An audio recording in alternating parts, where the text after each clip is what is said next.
నిరుద్యోగుల తరపున కొట్లాడే మైపాల్ యాదవ్ ఈ నిరుద్యోగులకు 30 లక్షల మంది మీరన్న లెక్క ప్రకారం అనుకుంటే ఏం చెప్తాడు వాళ్ళకి? అంటే ప్రభుత్వ ఉద్యోగాల కోసం వెయిట్ చేయండి, నేను కొట్లాడుతున్నా, ఈసారి పడతాయి అని చెప్తాడా? లేదంటే ఆల్టర్నేటివ్ ఉపాధి మార్గాలు వెతుక్కోండి, మీ కుటుంబాలు మీరు చూసుకోండి అంటాడా? అదే చెప్తున్నా. ఇప్పుడు ప్రభుత్వం వచ్చింది, వాళ్ళైతే మాట ఇచ్చారు 2 లక్షల ఖాళీలు ఉన్నాయి, మేము భర్తీ చేస్తామని వాళ్ళ మేనిఫెస్టోలో పెట్టారు. మెగా డిఎస్సీ ఇస్తున్నారు, చేస్తున్నారు. డెఫినెట్ గా నేను నిరుద్యోగులకు ఇచ్చే సలహా ఏంటంటే, మీరు ఖచ్చితంగా 24 అవర్స్ చదవాల్సిన అవసరం లేదు. ఖచ్చితంగా చిన్న చితక పనులు అయితే పక్కా చేయాలి. అవసరం అనుకుంటే క్యాటరింగ్ లాంటిది కూడా చేసుకోవాలి, తల్లిదండ్రులకు భారం కావద్దు. ఇంటికాడ చిన్న చితక వ్యవసాయం ఉన్నా మనం ఇంటికి వెళ్ళినప్పుడు అప్పుడో ఇప్పుడు కొంత పని చేస్తూనే ఉండాలి. ఎంత వీలైతే అంత ఫైనాన్షియల్ మార్గాలు వెతుక్కుంటూనే ఉండాలి. ఖాళీగా ఉండకూడదు, సొల్లు పెట్టకూడదు. ఈ పటాసు జబర్దస్త్ లాంటి దానికి అడిక్షన్ కావద్దు. క్రికెట్ మనకు అన్నం పెట్టదు. పేదరికంలో ఉన్న ఎస్పెషల్గా పేద మధ్యతరగతి విద్యార్థులకు చెప్తున్నా, మీరు క్రికెట్కి అడిక్ట్ అయ్యి ఆస్ట్రేలియా చేతిలో ఇండియా ఓడిపోతే బాధపడాల్సిన అవసరం లేదు. నీకు డబ్బు లేకపోతే నువ్వు బాధపడాలి. ఒక్కొక్క నిరుద్యోగి కాదు, యుద్ధ వీరుడు కావాలంటున్నా. ఛత్రపతి శివాజీ, సుభాష్ చంద్రబోస్ లాంటి వాళ్ళ చరిత్రలు చదవాలి. అట్లా మీరు తయారు కావాలి, ఫైర్ కావాలి. ఉద్యోగం రాకపోతే నాయకుడు కావాలంటున్నా నేను. 20-25 లక్షల మందికి ఎప్పుడు ఫిల్ చేయొచ్చు? ఎన్ని ప్రభుత్వాలు రావాలి, ఎన్ని తరాలు మారాలనే పరిస్థితి అందరికి ప్రభుత్వ ఉద్యోగం క్లారిటీ ఉంది కదా? అది క్లారిటీ ఉంది, నాకుంది, అందరికి ఉందా? ఇప్పుడు నిరుద్యోగులు ఇంత తిరుగుబాటు మీరు జీవిత చరిత్రలో ఎప్పుడు చూసారా? ఈవెన్ ఉమ్మడి ఆంధ్రప్రదేశ్ లో ఇంత చూసారా? అప్పుడు మా పని మేము చేసుకున్నామన్నా, ఖాళీలు పడ్డప్పుడు వచ్చినాం, రాసినాం, అయిపోయింది. తెలంగాణ ఉద్యమంలో జరిగింది అది. దానికి కారణం మన రాష్ట్రం మనం తెచ్చుకుంటే ఏమన్నా వస్తాయి ఆశపడ్డారు కదా, ఆశపడే చేసినాం. అందరు అప్పుడు ఏం చెప్పినామంటే, మెరిట్ ఉంటే అందరికి జాబ్లు వస్తాయి, మంచి చదివేటోడికి వస్తాయి అనేది కాన్సెప్ట్. మేము అదే ఇప్పటికైనా కాంగ్రెస్ కానీ ఏమంటున్నాం, మాకు అందరికి ప్రభుత్వ ఉద్యోగం ఏమనట్లే.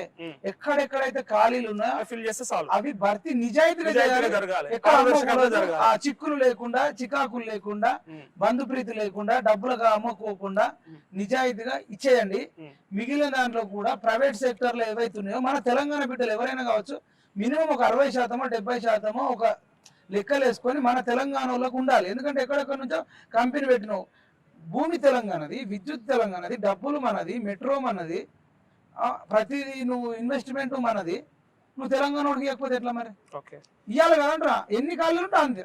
అట్లా అందులో 5 లక్షలు వస్తాయా, 10 లక్షలు వస్తాయి ఒకటి. ఇంకా మిగిలిన వాళ్ళని ఎట్లా పరిచయాలంటే వాళ్ళని కూడా ప్రభుత్వమే చూసుకోవాలి. ఎట్లా అనండి, అందులో అందరు కోటీశ్వర్లు లేరు, పేదవాళ్ళు ఉన్నారు. ఏమంటే దళిత బంధు, రైతు బంధు లాంటిది పెట్టినావు కదా. ఎవరికి ఏ రంగంలో ఇంట్రెస్ట్ ఉంటుందో. చాలా మంది ఏమంటారు అంటే స్కిల్ డెవలప్మెంట్ నేర్పియండి, ట్రైనింగ్ ఇవ్వండి అంటారు. నేను స్కిల్ డెవలప్మెంట్ కంటే కూడా ఎవరికి ఏ వ్యక్తికి ఏ రంగంలో ఇంట్రెస్ట్ ఉంటుందో ఆ రంగంలో ఒక 5 నుంచి 10 లక్షలు లోన్ ఇవ్వండి. అది కూడా ఫ్రీగా వద్దు, ఒక 50 పైసలు ఇంట్రెస్ట్కి ఇవ్వండి. నిరుద్యోగ సమస్య లేకుండా అందరు సుఖ సంతోషాలతో ఉంటే అంతకంటే సంతోషం. ఇంకొక మాట ఏమొచ్చిందంటే 2018లో కేసీఆర్ ఇచ్చిన మేనిఫెస్టోలో, లేదంటే ఆయన చెప్పిన హామీలో భాగంగా నిరుద్యోగ భృతి 3016 రూపాయలు నిజంగా వీళ్ళందరికి ఇచ్చుంటేలే నేను ఇలా గట్టెక్కట్టు ఉన్నానే ఒక భావనల లోపల వచ్చిందని అంటున్నారు. అది వాస్తవమేనా? అది కొంచెం అనుకొచ్చేదా ఇచ్చుంటే? మొత్తం కాదు కానీ నెలకు 3000 రూపాయలు ఇచ్చుంటే ఉంటే కొంచెం బాగుండదు. కానీ నిరుద్యోగ భృతి కంటే కూడా ఎక్కువ కోపంతో ఉన్నది ఈ కొర్రెలు పెట్టి, లింకులు పెట్టి. ఇప్పుడు గ్రూప్ 2 2 సార్లు వాదైంది. ఆ వాయిదా కారణం ప్రభుత్వమే. మినీ టీఎస్సీ, మెగా టీఎస్సీ ఇస్తే మినీ టీఎస్సీ వేసిండు. దానికి టార్చర్ పెట్టడానికి ఆయననే కారణం. నిజానికి నిరుద్యోగ భృతి ఎవరు కోరుకోలే. ఇచ్చుంటే కొంత వెళ్ళిపోయినా ఒక 1-2% కానీ. ఎందుకంటే నిరుద్యోగ భృతి కోసం కాదు కదా. 3000 రూపాయలు మాకు క్యాటరింగ్ పోతే రావా, లేదంటే ఆటో నడుపుకుంటే 10,000 రావా?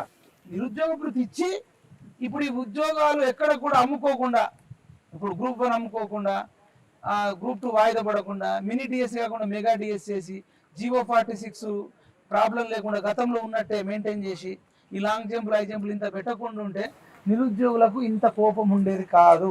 ఈ చిన్న మిస్టేక్సే కానీ వీళ్ళు ఏమనుకోరంటే నిరుద్యోగులతో ఏమవుతుందిరా అనుకున్నారు. కానీ నిరుద్యోగులే కాలయములయ్యారు. మాకు ఉద్యోగాలు ఇయ్యనోడికి ఉద్యోగం ఊడగొడుతున్నారు. ఈ రావులు ఉన్న రోజులు ఉద్యోగాలు రావు. ఈ రావులకే ఉద్యోగం లేకుండా చేస్తామని ఇలా నిరుద్యోగుల విజయం. కాంగ్రెస్ విజయం కాదు. ఏం రేవంత్ రెడ్డికి వ్యతిరేకం కాదు, ఇంకా ఏ నాయకుడికి వ్యతిరేకం కాదు. వాళ్ళ ఎమ్మెల్యేలు అందరూ వాళ్ళ హైకమాండ్ ఎవరిని సెలెక్ట్ చేసినా మాకేం అభ్యంతరం లేదన్నా. మాకు ఎవరి మీద కోపం లేదు, ఎవరి మీద ద్వేషం లేదు. కానీ ఒక్కడు వల్ల అంటే నరేష్ అన్న కష్టపడలేదా? నరేష్ అన్న కెమెరామెన్లు కష్టపడలేదా? మీ ఛానల్ ఎడిటర్లు కష్టపడలేదా? అది కష్టం కాదా? అన్ని ఎడిటింగ్ అయినా చేసిండు రేవంత్ రెడ్డి, కెమెరా అయినా తీసిండు, యాంకరింగ్ అయినా చేసిండు. చిక్కడపల్లి లైబ్రరీకి నిరుద్యోగం వచ్చి నేను అవనిగడ్డకు ఆడ టీచర్ ఆస్పిరెంట్లు ఉంటారు. విజయవాడ దాటిన తర్వాత అవనిగడ్డ ఉంటుంది సముద్రం దగ్గర. ట్రైన్ లో పోయి అక్కడ ఒక 500-600 మంది నిరుద్యోగులతో టీచర్ అభ్యర్థులతో మీటింగ్ పెట్టి ధైర్యం చెప్పి 100 కిలోల కన్నా 100 కోట్ల కన్నా కలెక్టర్ జాబ్ కన్నా మీ తల్లిదండ్రులకు మీ ప్రాణం ముఖ్యము, ఎవరు సూసైడ్ చేసుకోవద్దు, మనకు జాబులు రాకుండా చేసిన ఈ కేసీఆర్ కుటుంబానికి ఉద్యోగాలు ఊడకూడదాం. అక్కడ కాంగ్రెస్ పార్టీ అంత ప్రతిపక్ష పాత్ర వహిస్తలేదు, బీజేపీ కూడా వహిస్తలేదు, నిరుద్యోగుల ప్రతిపక్ష పాత్ర వహించాలి, మనకు జాబ్ రానోడు జాబ్ ఊడగొట్టాలి అని చెప్పి నిరుద్యోగులను రగిలించినామన్న. అక్కడికి ఎవడెళ్తాడన్నా, నాకు ఏం అవసరం, నేను నోట్లు అడిగినా, నల్గొండ లైబ్రరీకి వెళ్ళినా, చిక్కడపల్లి లైబ్రరీకి వెళ్ళాం, కాకతీయ యూనివర్సిటీ లైబ్రరీకి వెళ్ళాం అంటే అంత మాత్రం నేను ఒక్కరిని చేసిన అంటలే, నా పాత్ర కూడా ఉందని చెప్తున్నా. నా కెమెరామెన్లది ఉంది, నా ఎడిటర్లు ఉంది. బరెలక్క కూడా అంత కష్టపడ్డది. మీరు తెలుగు పాపులర్ అంత కష్టపడ్డది, మరి ఆమెకి ఎన్ని ఓట్లు వచ్చినాయి? అంత తక్కువ వచ్చినాయా? ఆమె చివరి దశలో వేసింది, ఎలక్షన్ నామినేషన్ పడ్డప్పుడు వేసింది కాబట్టి ఇంకా అన్ని గ్రామాలకు అందరి ఇంటింటికి ఆమె ఇంకెళ్ళలేకపోయింది. ఎందుకంటే అక్కడ నిరుద్యోగులు చాలా మంది ఉండాలి. మీ 30 లక్షల లెక్క ప్రకారం అయితే అదే అంటున్నామన్నా, 10,000-20,000 రావాల్సిన ఓట్లు కరెక్టే గానీ ఇప్పుడు ఓటు చీల్చొద్దు, మళ్ళా కేసీఆర్ ఇట్లా ఓట్లు చీలిపోతే అని చెప్పేసి వాళ్ళు కాంగ్రెస్ పార్టీ జూపల్లి కృష్ణారావును గెలిపించుకున్నారు. ఈవెన్ చెప్పాలంటే బీజేపీ కార్యకర్తలు కూడా కేసీఆర్ గవర్నమెంట్ వ్యతిరేకతను ఎస్టాబ్లిష్ చేయడంలో బీజేపీ కార్యకర్తలు, BJP social media, Congress social media, ప్రజాసంఘం అందరు పనిచేసిర్రు. చిట్ట చివరికి ఏంటంటే ఏమిటో ఒక సైడ్ వెళ్ళాలని ఫిక్స్ అయ్యేసింది కానీ ఏ ఒక్కరు చేస్తే కాదని. కేసీఆర్ ఒక్కడి వల్ల తెలంగాణ రాలేదని మనమే కొట్లాడినాం, మనమే. అప్పుడు ఏమైందంటే కేసీఆర్ ఒక్కడి వల్ల అదొక రాంగ్ తీసుకపోయి అదే ఇప్పుడు మళ్ళీ జరగబోతుందేమో అట్లా చేయదు. విత్తిరి సతీ, శివజ్యోతి పేర్లు తీసిరు కాబట్టి అడుగుతున్నా, ఎందుకు పాపం వాళ్ళ మీద పడ్డారు మీరు? అంటే వాళ్ళ వృత్తి కదా అది, అలా ఏం చేయాలి పాపం, కలర్లు వేసుకొని చేసే పనే కదా అది. వృత్తి కాదన్న, వాళ్ళ వృత్తి ఏంటంటే జబర్దస్త్ లోనో పటాస్ లోనో లేకపోతే ఇంకెక్కడన్నా డబ్బులు ఇస్తే ఏది పడితే చేయదు, క్రిమినల్స్ తో చేతులు కలుపుతారు. నటన ఎందుకన్నా, నటన కాదు. వాళ్ళు ఏం చెప్తారంటే ఎట్లా మా కేసీఆర్ మంచోడు, కేసీఆర్ సావునోట్లో తలకాయ పెట్టి ఇంకోటి బిత్తిరి సత్యం మీరు చెప్తా. నటించినోడు నటించుకునేది ఉండే ముందే. ముదిరాజుల సంఘం సభలకు వచ్చి కొన్ని లక్షల మంది ముద్రాజులు అంగబెట్టి గుద్దాలా, సప్పగుంటే రామన్న మాకు నామినేటెడ్ పోస్టులు వద్దన్నా, మేము 50-60 లక్షల మంది ముద్రాజులు ఉంటాం, ఒక్క ఎమ్మెల్యే టికెట్ ఇవ్వమన్నా మేము గెలిపించుకోలేమా, అసలు మా ముద్రాజులు అంటే ఎందుకు చూపిస్తాం అని పెద్ద పెద్ద కొండంత రాగం తీసి 2 రోజులకే నువ్వు కేసీఆర్ పాలనే బాగుంది, కేసీఆర్ మళ్ళీ సీఎం కావాలంటే ముద్రాజులకు మోసం చేసినోడికి నువ్వే అన్నావు, మేమనలే. ఇంత తొందరగా ప్లేట్ ఫిరాయించినావంటే అంటే ప్రవళిక చావు కనబడతలేదా, నిరుద్యోగుల చావు కనబడతలేదా, ఈ ఆర్టిస్టులకు మేకప్ వేసుకునేటోళ్ళకు నటించేటోళ్ళకు సోషల్ రెస్పాన్సిబిలిటీ ఉండకూడదా, కడుపుకు అన్నం తింటలేదా, నీళ్లు తాగట్లేదా? నేను అనేది ఏంటంటే న్యాయం ధర్మం వైపు ఉండాలి. పబ్లిసిటీ పాపులర్ ఉన్నోళ్ళు, ఏ ప్రజల వల్ల అయితే నువ్వు మై హోమ్ భుజాల 2-3 కోట్లు పెట్టి ప్లాట్ కొనుక్కున్నావో, ఏ ప్రజల వల్ల అయితే రేంజ్ రోవర్ కారు తీసుకున్నావో, నీకు ప్రజల పట్ల ఈ కొంచెం కూడా కృతజ్ఞత భావం లేదా? నేను అనేది ఏంటంటే ప్రతి ఒక్కరికి రెస్పాన్సిబిలిటీ ఉండాలన్న, సోషల్ రెస్పాన్సిబిలిటీ. నిజంగా మంచి చేస్తే నువ్వు చెప్తే ఏం కాదు, క్లియర్గా కోర్టు చెప్పింది, నేను చెప్తాలే. రద్దు చేసింది, గ్రూప్ 1 అమ్ముకున్నాడు, మెగా డిఎస్సి లేదు, మినీ డిఎస్సి ఉంది, జీవో 46 వాళ్ళు ఏడుస్తున్నారు. ఆ యశోద్ హాస్పిటల్కి పోతే కరోనా టైంలో ఒక్క రోజుకు 1 లక్ష రూపాయలు వేసిరు, అది వాస్తవం కాదా? నేను అబద్ధం చెప్తున్నానా? బెల్ట్ షాపులు ఎక్కడ విచ్చలవిడిగా లేవా? మీర్పేటలో ఒక 16 ఏళ్ళ అమ్మాయిని రేప్ చేసింది, ఇలా కనబడతలేదా? లక్ష్మీనటం ఎల్బీ నగర్లో చితకబాదిన పోలీసులు కళ్ళు కనబడతలేదా? దిశాను షాదినగర్ దగ్గర, శంషాబాద్ దగ్గర 4 కలిసి తాగుడు అలవాటై అది రేప్ చేసింది నిజం కాదా? వరంగల్లో మానసాన్ని రేప్ చేసింది నిజం కదా? ఆసిఫాబాద్లో టేక్ లక్ష్మిని ముక్కలుగా నరికింది నిజం కదా? అజీపూర్లో శ్రీనివాస్ రెడ్డి అనేటోడు చదువుకునే స్కూల్ పిల్లలు 4 రేప్ చేసి బాయిలేసింది నిజం కదా? ఎక్కడ శాంతి భద్రతలు ఉన్నాయి? మీరు నిజంగా పాలన బాగుంటే చెప్తే ఏం కాదు. అనేక మందికి సపోర్ట్ ఎందుకు తెలుసుకోవడానికి అడిగింది, ఎందుకంటే వాళ్ళ సైడ్ నుంచి కూడా అది వచ్చింది అనమాట. మేము నటించేటోడమే కదా, మాకు వచ్చింది షార్ట్ ఫిల్మే కదా, యాడ్ ఫిల్మే కదా. నటించేటోడికైనా ఏ పని చేసేటోడికైనా సోషల్ రెస్పాన్సిబిలిటీ ఉండాలంటున్నా.